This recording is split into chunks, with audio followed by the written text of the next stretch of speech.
ভারতের টি-20 বিশ্বকাপ বয়কট থেকে আইপিএল ব্যান, বড় সিদ্ধান্তের পথে বাংলাদেশ। বন্ধুরা, আপনারা যদি দেখতে চান তাহলে ভিডিওটি শেষ অবধি দেখতে হবে। চ্যানেলটিকে সাবস্ক্রাইব করে একটা লাইক দিতে হবে এবং নোটিফিকেশন বেল আইকন দাবাতে হবে। ভারত বাংলাদেশের ক্রিকেট সম্পর্কে তৈরি হলো একেবারে নতুন মোড়।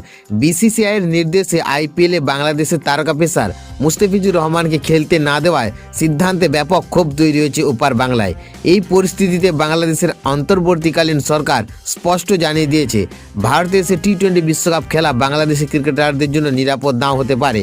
এমনকি বাংলাদেশে আইপিএল সম্প্রচার বন্ধ করার বিষয়েও ভাবনা চিন্তা শুরু হয়েছে। বাংলাদেশের ক্রিকেট উপদেষ্টা আসিফ নজরুল সামাজিক মাধ্যমে এক পোস্টে জানান, সরকার চাইছে বিষয়টি অত্যন্ত গুরুত্ব দিয়ে বিবেচনা করুক বাংলাদেশের ক্রিকেট বোর্ড। তার বক্তব্য, যেখানে চুক্তিবদ্ধ হয়েও একজন বাংলাদেশি ক্রিকেটার ভারতে খেলতে পারছে না, সেখানে গোটা দলকে বিশ্বকাপে পাঠানো কতটা নিরাপদ তা নিয়ে বড় প্রশ্ন উঠেছে। এই কারণে জরুরি বৈঠকে ডেকেছে বিসিবি। বাংলাদেশ সরকার চাইছে টি-20 বিশ্বকাপ তাদের ম্যাচগুলো ভারতের বদলে শ্রীলঙ্কায় আয়োজন করা হোক, অর্থাৎ হাইব্রিড মডেলে টুর্নামেন্ট পরিচালনার পক্ষে তারা। এই বিষয়ে আইসিসির সঙ্গে আনুষ্ঠানিক আলোচনা করতে বিসিবিকে নির্দেশ দেওয়া হয়েছে।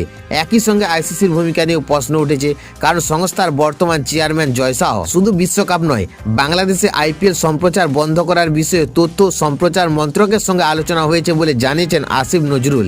তার অভিযোগ, উগ্র সাম্প্রদায়িক চাপের কারণে মুস্তাফিজুর রহমানকে আইপিএল থেকে বাদ দেওয়া হয়েছে। এখন সব নজর বিসিবি এবং আইসিসির পরবর্তী সিদ্ধান্তের দিকে।